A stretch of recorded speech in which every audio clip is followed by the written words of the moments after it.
સર્વેભ્યઃ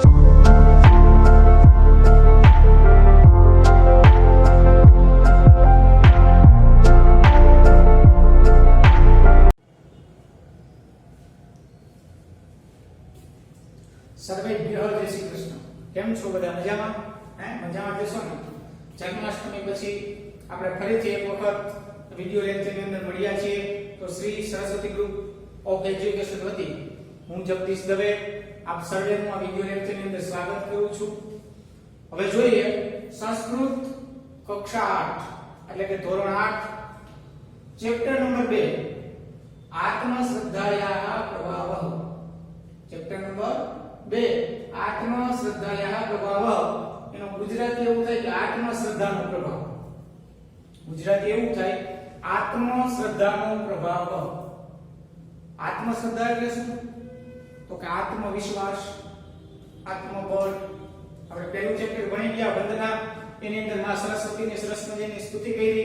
અને હવે આ વિડિયો લેક્ચરની અંદર ચેપ્ટર નંબર 2 આપણે વચારે ચિત્રપદાની આવે છે 1 2 3 બરાબર છે. પરંતુ એ જ્યારે સમય અનુકૂળતા હશે ત્યારે તમને જો રૂબરૂમાં સમજાવીએ તો વધારે એની અંદર વ્યાકરણનો ટોપિક છે એટલે એને છોડી દીધું અને સીધું ચેપ્ટર નંબર 2 લઈ લીધું. તો આત્મશ્રદ્ધાયાઃ પ્રભાવ, આત્મશ્રદ્ધાનો પ્રભાવ એટલે કે ભાઈ આત્મશ્રદ્ધા એટલે આત્મવિશ્વાસ. જેટલો આપણા અંદર આત્મવિશ્વાસ હશે, આત્મબળ હશે, એટલું તમે કાર્ય છે ચોકસાઈપૂર્વક અને ખૂબ જ સારું કાર્ય કરી શકશો. એ કહેવત છે ને કે કાળા માથાનો માનવી ધારે કરી શકે. કાળા માથાનો માનવી જે ધારે કરી શકે. તો કાળા માથાનો માનવી એટલે મનુષ્ય. હર કોઈ મનુષ્ય એ જ્યાં એની જે મંજિલ હોય મંજિલ સુધી, દરેક મંજિલ સુધી પહોંચી શકે. પરંતુ જો એનો આત્મવિશ્વાસ ડગે નહીં, તો જો આત્મવિશ્વાસ ડગી જાય તો હવે આપણે કરી નહીં શકીએ. છેક સુધી પહોંચી ગયા હોય, કોઈ ડુંગર ચડતા હોય, છેક સુધી પહોંચી ગયા તો હવે તો આટલું બધું છે અને આટલું છે, થોડા ખાટોથી જો આત્મવિશ્વાસ મને ડગી જાય તો પછી કાંઈ પણ થાય નહીં. કોઈ પણ કાર્ય હોય તો દરેક કાર્યની અંદર આત્મવિશ્વાસ હોવો ખૂબ જ જરૂરી છે. અને જો આત્મવિશ્વાસ હશે તો આપણે ખૂબ જ આગળ વધી શકશું. એનો દાખલો આપતો સરસ મજાનો પાઠ તમે કથા સાંભળી જશે. ગુરુ ભક્ત એકલવ્ય. ગુરુ ભક્ત એકલવ્ય. એક વખત આ છે કૌરવો કાળ વિશેની, પાંડવોના કાળ વિશેની, કે જ્યારે કૌરવો અને પાંડવો હતા એ સમયની વાત છે કે એકલવ્ય નામનો એક વ્યક્તિ થઈ ગયો. એકલવ્ય નામનો એક વ્યક્તિ, મહાભારત કાલીન વાર્તા છે, કથા અલગ અલગ મળતી આવે છે, બધે અલગ અલગ ભાષાઓમાં છે અને અલગ અલગ માનીએ ને કે ભાઈ 2-4 માં આડા હોય ગમે ત્યાં હોય, પણ આપણે સામાન્ય લઈએ તો મહાભારત કાલ વખતની આ સમયની કથા છે. હકીકત છે કે ભાઈ એક એકલવ્ય નામનો એક શૂદ્રનો દીકરો. તેનો દીકરો તો કે શૂદ્ર, 4 વર્ણ, બ્રાહ્મણ, ક્ષત્રિય, વૈશ્ય અને શૂદ્ર. તો શૂદ્ર જ્ઞાતિનો એક એકલવ્ય નામનો વ્યક્તિ હતો. અને એક વખત એને ધનુર્વિદ્યા શીખવાનો, ધનુર્વિદ્યા એટલે બાણ ચલાવવાની વિદ્યા, બાણ ચલાવવાની વિદ્યા શીખવાનો ખૂબ જ શોખ થયો. એટલે ત્યારના સમયની અંદર ધનુર્વિદ્યામાં જો કોઈ પારંગત હોય તો એક જ હતા. કોણ? તો ગુરુ દ્રોણાચાર્ય. તો દ્રોણાચાર્ય હતા એ બધા શિષ્યોને ધનુર્વિદ્યા શીખવાડતા હતા. એક વખત એકલવ્ય પણ ત્યાં જાય અને ગુરુજીને પ્રણામ કરી વંદન કરી અને કહે છે, હે ગુરુદેવ, મારે પણ ધનુર્વિદ્યા શીખવી છે, મારે પણ બાણ ચલાવતા શીખવા છે. તો ગુરુજી કહે છે, દ્રોણાચાર્ય કહે છે, શું કહે છે? તો કે ભાઈ હું કૌરવો અને પાંડવોને, બ્રાહ્મણ અને ક્ષત્રિયોને જ ધનુર્વિદ્યા શીખવાડું છું, બાકી કોઈને ધનુર્વિદ્યા શીખવાડતો નથી. હું કૌરવો અને પાંડવોને જ શીખવાડું છું. એવું કીધું તોય જેમણે મનની અંદર જો હવે આવે છે આ માઇન્ડ પોઈન્ટ, આત્મશ્રદ્ધા, આત્મવિશ્વાસ, એના મનમાં શું હતું કે મારે કોઈ પણ કાર્ય ધનુર્વિદ્યા શીખવી છે. અને જો શ્રેષ્ઠ ગુરુ હોય તો વધારે યોગ્ય ને, જે કોઈ માહિર હોય એ આપણને શીખવાડે તો વધારે એમાંથી જ્ઞાન પ્રાપ્ત થાય ને. એટલે ગુરુ પાસે ગયા પણ ગુરુએ ના પાડી. છતાં પણ એ જે એકલવ્ય હતો એની જે ગુરુ પ્રત્યેની જે શ્રદ્ધા હતી એને ડગવા દીધી નહીં. એને શું કીધું કે મારે તમારી પાસે જ શીખવું છે, મારે આ ગુરુ પાસે. એક વખત મનની અંદર નિશ્ચય કરી લીધો એને કે મારે આ ગુરુ દ્રોણાચાર્ય પાસે જ ધનુર્વિદ્યા શીખવી છે અને અને બધાય કરતા શ્રેષ્ઠ ધનુર્ધારી બનવું છે. ગુરુજીએ તો ના પાડી દીધી, હું શીખવાડીશ નહીં, છતાં એની શ્રદ્ધા જે હતી, જે વિશ્વાસ હતો, એ ડગવા દીધો નહીં. આમાંથી આપણે એક જ્ઞાન લેવું જોઈએ. આપણને કોઈ ના પાડી દે આ વસ્તુ પર નહીં આપણે એને 5 દિવસ સુધી બોલાવીએ નહીં. ક્લાસમાં કોઈ બોલપેન ની ના પાડે આપણને, બોલપેન માંગી હોય તો આપણે એમ કહીએ કે આજથી તારે મારે કઈ નહીં. તો એવું નહીં. આને ગુરુએ શીખવાડી ના પાડી દીધી, છતાં પણ શું કર્યું તો કે પોતાએ ગુરુ પ્રત્યેની શ્રદ્ધા જે હતી એ ડગવા દીધી નહીં. કે નહીં, વિશ્વની અંદર જો કોઈ સારામાં સારા શ્રેષ્ઠ ધનુર્ધારી જો ગુરુ હોય તો એ દ્રોણાચાર્ય જ છે. એ ત્યાંથી ચાલી નીકળ્યો. શું કર્યું તો કે એની સરસ મજાની એક માટીની ગુરુ દ્રોણાચાર્યની મૂર્તિ બનાવી. જંગલમાં જઈ અને ગુરુ દ્રોણાચાર્યની આબેહૂબ કે સતત આ મૂર્તિ જોઈએ તેમ જ લાગે ગુરુ દ્રોણ બેઠા છે. એવી સરસ મજાની ગારાની માટીની મૂર્તિ બનાવી. મૂર્તિ બનાવીને શું કર્યું બનીએ તો કે દરરોજ મૂર્તિ બનાવી, મૂર્તિ સામે રાખી દીધી અને પછી તો કે સવારમાં ઉઠે એટલે એ મૂર્તિને પગે લાગે, ગુરુજીને વંદન કરે. ગુરુ જો છે નહીં છતાંય પણ એને વંદન કરે, એને નમસ્કાર કરે અને પછી શું કરે તો કે ધનુર્વિદ્યા શીખવાનું સ્ટાર્ટ કરી દે. એને આવડતું તો નહીં, એને આવડતું હતું નહીં, છતાંય ગુરુને પગે લાગી અને એની શ્રદ્ધા, એવો વિશ્વાસ હતો કે મને આ ગુરુ છે એ જ શીખવાડે છે. અને એવી રીતે કામ કરવાનું ચાલુ કરી દીધું. ગુરુ હતા નહીં, ગુરુની મૂર્તિ જ હતી અને પોતાની રીતે કામ કરવાનું સ્ટાર્ટ કરી દીધું. સવારથી લઈ અને સાંજ સુધી કોઈ પણ જાતનું કાંઈ પણ આરામ કર્યા વગર સવારથી લઈને સાંજ સુધી બાણ જ ચલાવ્યા રાખે, બાણ જ ચલાવ્યા રાખે. નિશાનીએ બાણ ચડાવે, નિશાનીએ બાણ ચડાવે, તો સતત ચાલુ જ રહ્યું. તો શું થયું ખબર તો કે આત્મવિશ્વાસ હતો અને ગુરુ પ્રત્યેની શ્રદ્ધા હતી ને તો એ સારામાં સારો ધનુર્ધર બની ગયો, બાણ ચલાવવાનો બની ગયો, સારામાં સારો. જો આ શું આપણને કોઈ સર ટીચરે કીધું હોય કે તમારે આ એના લખવાનું છે, સર બોર્ડ ઉપર કંઈક લખતા હોય તો પાછળ જેવી વાતો કરતા હોય, સર ક્યાં જોડે છે હે? તો એવું નહીં. જે પણ કાર્યની અંદર આગળ વધવું જોઈએ એના પ્રત્યે આપણે પૂરી નિષ્ઠાથી કાર્ય કરવું જોઈએ. એકલવ્ય નિષ્ઠાથી સવારથી લઈને સાંજ સુધી મિત્રને કોઈ ના પાડવાનું તો હતું નહીં, છતાં એને કાર્ય કર્યા જ રહી અને શ્રેષ્ઠ ધનુર્ધર બન્યો. પછી બને છે શું, એક વખત દ્રોણાચાર્ય એના શિષ્ય કૌરવો અને પાંડવોને લઈને આવે છે અને કહે છે ત્યાં આવે, કૌરવો અને પાંડવોને લઈને આવે છે જંગલની અંદર, જ્યાં એકલવ્ય ગુરુની મૂર્તિ બનાવી અને જ્યાં બાણ વિદ્યા શીખતો હોય ત્યાં આવે છે. આવતા હોય છે જંગલમાં. ત્યાં રસ્તામાં એક કૂતરો છે, ગુરુજીને, દ્રોણાચાર્ય અને કૌરવોને અને પાંડવોને જોઈને ભસે છે. ભસવા લાગ્યો. કૂતરાનો સ્વભાવ ભસવું છે. એ ભસતો એટલે અર્જુન છે એમ કહીને બાણ ચલાવવા જાય કે કૂતરાના મોઢાની અંદર બાણ સીવી દે એટલે એ બોલી ન શકે. જ્યાં કંઈક બાણ ચલાવવા જાય અને બાણને હાથ લગાડે ત્યાં એક ઉપરથી બાણ આવે અને કૂતરાનું મોઢું સીવાઈ જાય. પણ કઈ રીતે સીવાઈ જાય ખબર કે કૂતરાનું મોઢું તો સીવાઈ ગયું પણ કૂતરાના મોઢાની આરપાર બાણ લાગી ગયા પણ કૂતરાને પીડા જરાય થતી નથી અને લોહી પણ પડતું નથી. આવું બાણ સરસ મજાનું. એટલે જોઈ બધા આશ્ચર્યમાં પડી ગયા. ગુરુ દ્રોણ કે આવી વિદ્યા તો મેં અર્જુનને એકને શીખવાડી છે કે કૂતરાના મોઢાની અંદર બાણ વાગે એને પીડા પણ ન થાય અને લોહી પણ ન નીકળે, ખાલી એનો અવાજ બંધ થઈ જાય. આવી વિદ્યા તો મેં કોઈ શીખવાડી નથી. બાણ જ્યાંથી આવ્યું હતું ત્યાં ગુરુ દ્રોણાચાર્ય અને પાંડવો અને કૌરવો બધે જાય છે એક દિશા તરફ. એ બાજુ જાય તો ત્યાં જઈને એમણે જોયું તો કે સામેથી એકલવ્ય આવતો. એકલવ્ય આવી એટલે એકલવ્ય ગુરુજીને જોયા એટલે સીધો પગમાં પડી ગયો, નમસ્કાર કરીને વંદન કર્યા. ગુરુજીએ કીધું કે આ બાણ કોણે ચલાવ્યું? તો એકલવ્ય કે ગુરુજી મેં ચલાવ્યું. તો કે તને શીખવાડ્યું કોને? આ વિદ્યા મારા સિવાય કોઈ જાણતું નથી અને મારા સિવાય કોઈ શીખવી ન શકે. તો તને શીખવાડ્યું કોને? તારા આચાર્ય કોણ છે? તારા ગુરુ કોણ છે? એટલે એકલવ્ય છે સીધી એ મૂર્તિ તરફ લઈ જાય છે. ગુરુ દ્રોણને અને પાંડવોને બધાને અને મૂર્તિ બતાવે, આ મારા ગુરુ છે. મૂર્તિ કોની હતી? તો કે ગુરુ દ્રોણાચાર્યની પોતાની જ મૂર્તિ હતી.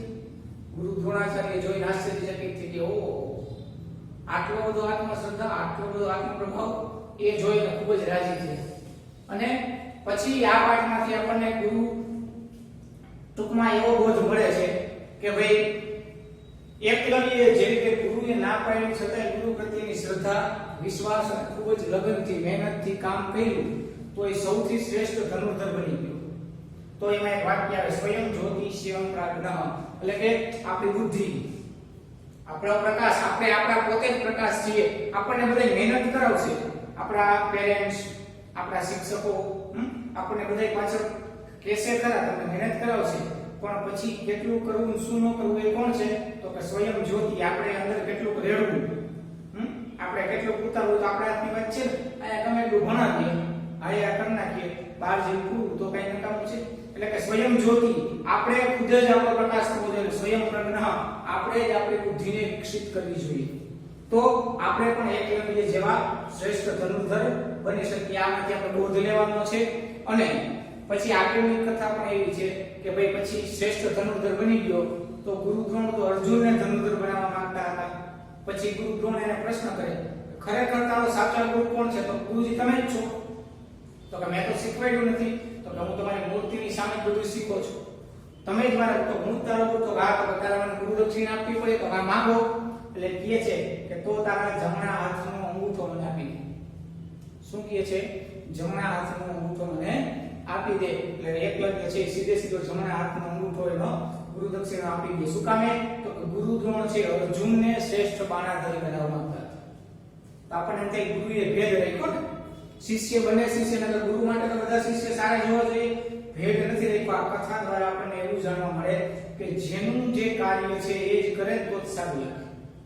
જેનું જે કાર્ય છે એ જ કરે તો સારું લાગે, બાકી બીજા કોઈ કાર્ય કરે તો સારું લાગે નહીં. ખરેખર શ્રેષ્ઠ બાણાવરી અર્જુન જ બનવો જોઈએ. શું કામે?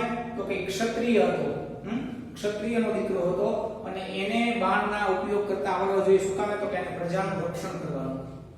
રાજા હોય એને પોતાના પ્રજાનું, પોતાના રાજ્યનું રક્ષણ કરવાનું હોય. અને શૂદ્ર જાતિ છે ને વેપાર કરવાનો, અને વેપારની અંદર ક્યારેક માનો કે ન કરે અને વેપારમાં કઈ બધું થયું અને બાણ ચલાવી બેસે તો હત્યા થઈ ને. એટલા માટે તે અંગૂઠો લઈ લીધો હતો અને પછી અર્જુન છે શ્રેષ્ઠ બાણાવાળી બન્યો. તો આ ચેપ્ટરમાંથી આપણે ઘણું બધું શીખવાનું છે. જોઈએ આપણે ચેપ્ટરને. તો કે આમાંથી મુદ્દાને લખ્યા છે તો પ્રબળ આત્મવિશ્વાસ. સૌથી પહેલા તો કે આપણે આપણો આત્મવિશ્વાસ ખૂબ જ વધારવો જોઈએ. આત્મવિશ્વાસ આપણો જેટલો ઊંચો હશે, આત્મબળ, એટલા જ આપણે ઊંચે જઈ શકશું, આપણી મંજિલ સુધી પહોંચી શકશું. બીજું તો કે ગુરુ શિષ્યનો સંબંધ. જો કોઈ પણ આ પાઠની અંદર ગુરુ અને શિષ્યનો જોરદાર સંબંધ બતાવ્યો કે ગુરુએ ના પાડી છતાં પણ શિષ્યએ ગુરુ પ્રત્યે શ્રદ્ધા દાખવા દીધી નહીં. ગુરુ એટલે કોણ? તો કે ગુરુ દત્તાત્રેય ભગવાન છે ને, 24 ગુરુઓ હતા. આપણે ત્યાં કેટલા બધા ગુરુ? હા, તો કે જેની પાસેથી જે કઈ જ્ઞાન મળે ને, સારું જ્ઞાન મળે એ આપણા ગુરુ. ગુરુ કોને કહેવાય? તો કે જેમની પ્રત્યેથી, જેમની પાસેથી આપણને કાઈ પણ સારું જ્ઞાન મળે એ આપણા ગુરુ. ભગવાન દત્તાત્રેય છે ગિરનાર પર્વત પર બિરાજમાન છે ને, 24 ગુરુઓ હતા. એમને હરેક પાસેથી કંઈક ને કંઈક શીખવું, કંઈક ને કંઈક સારો ગુણ મેળવ્યો. તો ગુરુ પ્રત્યે શિષ્યનો સંબંધ સારો હોવો જોઈએ, કે શ્રદ્ધા એની ખૂબ જ જરૂરી હોવી જોઈએ. કે કોઈ પણ ગુરુ પ્રત્યે શિષ્યની શ્રદ્ધા કોઈ દિવસ ઘટવી જોઈએ નહીં. માન સન્માન લેવું જોઈએ. આપણે ગુરુ પૂર્ણિમા ઉજવીએ છીએ, અષાઢ સુદ પૂર્ણિમા આવે ત્યારે ગુરુ પૂર્ણિમા આ ગુરુ શિષ્યના સંબંધમાં જ ઉજવાય છે. એ પરંપરા હજી આપણી વચ્ચે, આપણી લોકોની વચ્ચે જળવાઈ રહી છે. ત્રીજું તો કે કાર્યમાં શ્રદ્ધા. કોઈ પણ કાર્ય કરો તો પૂરી શ્રદ્ધાથી કરવું. ભણવા બેસીએ તો શ્રદ્ધાથી ભણવાનું. મને આવડશે જ, નહીં આવડે શું કામ? હું આ કાર્ય કરીશ તો 100% પૂરું થશે જ નહીં. કેમ થાય? શ્રદ્ધા. જ્યાં સુધી તમારામાં શ્રદ્ધા નહીં હોય ત્યાં સુધી તમે એક કાર્ય કરી શકશો નહીં. અડધું સુધી આપણે વાંચ્યું હોય, કમ્પ્લીટ કર્યું હોય અને પછી એમ થાય કે આને ઓળું કરીએ તો જેવું મન ડેગું, શ્રદ્ધા ડેગી અને એ અધૂરું બીજું કરવા ગયા.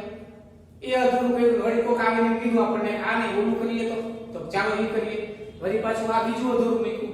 એકઈ કાર્યમાં અધૂરા જતા નથી. તમે કોઈ પણ કાર્ય કરો, શરૂઆત કરો, તમને જે ગમતું હોય એ શરૂઆત કરો, પણ એ શરૂઆત કર્યા પછી એમાં પૂરેપૂરી શ્રદ્ધા રાખવી જોઈએ. જો શ્રદ્ધા નહીં રાખીએ તો કાર્ય સિદ્ધ થશે નહીં. અને ચોથું તો કે સખત પુરુષાર્થ. શું કીધું? સખત પુરુષાર્થ, મહેનત. મહેનત વગર કાંઈ પણ થતું નથી. નહીં સુપ્તસ્ય સિંહસ્ય પ્રવિશન્તિ મુખે મૃગા. સંસ્કૃત સુભાષિત છે. નહીં સુપ્તસ્ય સિંહસ્ય પ્રવિશતિ મુખે મૃગા. એટલે કે સિંહ હોય ને, સિંહ જંગલનો રાજા હોય, છતાં એને જો ભૂખ લાગે ને તો ભોજન કરવા માટે થઈ અને હરણનો શિકાર કરવા જવું પડે. કોઈ હરણ આવીને કે સિંહ ભાઈ તમે સુતા રહેજો, હું તમારા મોઢા પાસે આવું, તમારી ભૂખમાં આવીશ તો મને ખાઈ લેજો. કે તો કે જંગલના રાજાને પણ જો મહેનત કરવી પડે જમવા માટે, તો આપણે તો માણસ છીએ. અને મહેનત વગર કોઈ પણ કાર્ય સિદ્ધ થતું નથી. ભાગ્ય ભરોસે ભાંગ્યો બેસે. ભાગ્ય છે જ, નથી એવું નથી, પરંતુ ભાગ્ય માસે એવું થાય એમ કરીને ઉતારે એટલે આપણે પરીક્ષા નથી પાસ થઈ જવું. વાંચવું નથી, પરીક્ષા દઈ આવશું, આવડે છે તો કે એના માટે મહેનત કરવી પડે. મહેનત કર્યા વગર કોઈ પણ કાર્ય સિદ્ધ થતું નથી. તો આપણે જોઈએ એની અંદર કે એક બાલક આસીત ચેપ્ટર, એક બાલક આસીત એટલે કે એક બાળક હતો, એક બાળક હતો. તસ્ય નામ એકલવ્ય આસીત, તેનું નામ એકલવ્ય હતું. એક બાલક આસીત, તેનું નામ એકલવ્ય હતું. સહ ધનુર્વિદ્યામ પઠિતુમ ઇચ્છતિ સ્મ. સહ એટલે કે તે, ધનુર્વિદ્યા એટલે કે ધનુર્વિદ્યા પઠિતુમ એટલે કે ભણવા માટે ઇચ્છતિ સ્મ ઈચ્છા રાખતો હતો. એક બાલક આસીત, એક બાળક હતો. તસ્ય નામ એકલવ્ય આસીત, તેનું નામ એકલવ્ય હતું. સહ એટલે કે તે, ધનુર્વિદ્યા એટલે કે ધનુર્વિદ્યા પઠિતુમ એટલે કે ભણવા માટે ઇચ્છતિ સ્મ ઈચ્છા હતી. આગળ જોઈએ એકદા સહ દ્રોણાચાર્ય સમીપમ અગચ્છ અવદચ્ચ. એકદા એટલે કે એક વખત, સહ એટલે કે તે કોણ તો કે એકલવ્ય, દ્રોણાચાર્યસ્ય ષષ્ઠી વિભક્તિ એટલે કે દ્રોણાચાર્યની, સમીપમ એટલે કે નજદીક, અગચ્છ ગયો, અગચ્છ ભૂતકાળનું રૂપ ગયો, અને અવદચ્ચ અને બોલ્યો છે, વદ એટલે બોલું, અવદચ્ચ એકવાર તે ગુરુ દ્રોણાચાર્યની પાસે ગયો અને બોલ્યો ગુરુદેવ એટલે કે હે ગુરુદેવ, અહમ અપી એટલે અહમ એટલે કે હું, અપી એટલે કે પણ, ધનુર્ધરઃ ભવિતુમ ઈચ્છામિ હું પણ ધનુર્ધર, ભવિતુમ એટલે કે બનવાની, ઈચ્છામિ ઈચ્છા રાખું છું. હે ગુરુદેવ હું પણ ધનુર્ધર એટલે કે બાણાવળી બનવાની ઈચ્છા રાખું છું. કૃપયા મામ સ્વીકુરુ. હે ગુરુદેવ હું પણ ધનુર્વિદ્યા ધારણ બનવા માટે ઈચ્છા રાખું છું, એટલા માટે તમે મારો સ્વીકાર કરો. આચાર્ય પ્રત્યવદત. આચાર્ય બોલ્યા, શું કીધું? અહમ કૌરવાન પાંડવાન ચ પાઠયામિ. ગુરુએ શું કીધું? તો કે અહમ એટલે કે હું, કૌરવાન પાંડવાન ચ પાઠયામિ હું કૌરવો અને પાંડવોને ભણાવું છું. અહમ ભવતઃ શિષ્ય રૂપેણ સ્વીકારમ કર્તુમ ન શક્નોમિ. અહમ એટલે કે હું, ભવતઃ એટલે કે તમારો, શિષ્ય રૂપેણ એટલે કે શિષ્યના સ્વરૂપમાં, સ્વીકારમ કર્તુમ સ્વીકાર કરવા માટે, ન શક્નોમિ સમર્થ નથી. હું કૌરવો અને પાંડવોને ભણાવું છું, એટલા માટે હું હે એકલવ્ય તમારો શિષ્ય તરીકે સ્વીકાર કરીશ નહીં. પરંતુ આચાર્ય પ્રતિ તસ્ય શ્રદ્ધા શિથિલા ન ભવત. જોઈએ પરંતુ છતાં ગુરુએ ના પાડી છતાં પણ આચાર્ય પ્રતિ, આચાર્ય કે દ્રોણાચાર્ય પ્રત્યે તસ્ય એટલે કે તેમની શ્રદ્ધા કોની તો કે એકલવ્યની શ્રદ્ધા શું થયું તો કે શિથિલા એટલે કે ડગી નહીં, ન ભવત એને ગુરુ પ્રત્યેની જે શ્રદ્ધા હતી એ ડગવા દીધી નહીં. અને શું થયું તો કે ત્યાંથી ચાલ્યું ગયું. ગુરુએ ના પાડી એટલે ત્યાંથી ચાલ્યું ગયું. શું કહ્યું? સહ આચાર્યસ્ય દ્રોણસ્ય એકા મૂર્તિમ અરચયત. શું કહ્યું? ને સહ એટલે કે તેમણે, આચાર્ય છે એટલે આચાર્ય, દ્રોણસ્ય એટલે દ્રોણની, એકામ એટલે કે એક, મૂર્તિમ અરચયત મૂર્તિની રચના કરી, માટીની મૂર્તિ બનાવી. સહ પ્રતિદિન મૂર્તિમ અનમત. તે દરરોજ મૂર્તિને પગે લાગવા લાગ્યો, નમવા લાગ્યો, દરરોજ મૂર્તિને પ્રણામ કરવા લાગ્યો. પ્રાતઃ કાલાત સાયંકાલ પર્યંતમ. પ્રાતઃ કાલ એટલે કે સવારથી, સવારના સમયથી, સાયંકાલ પર્યંત સાંજ સમય સુધી ધનુર્વિદ્યાયાઃ અભ્યાસમ અકરોત. એટલે કે ધનુર્વિદ્યા શીખવાનો અભ્યાસ કરતો હતો, બાણ ચલાવવાનો સતત.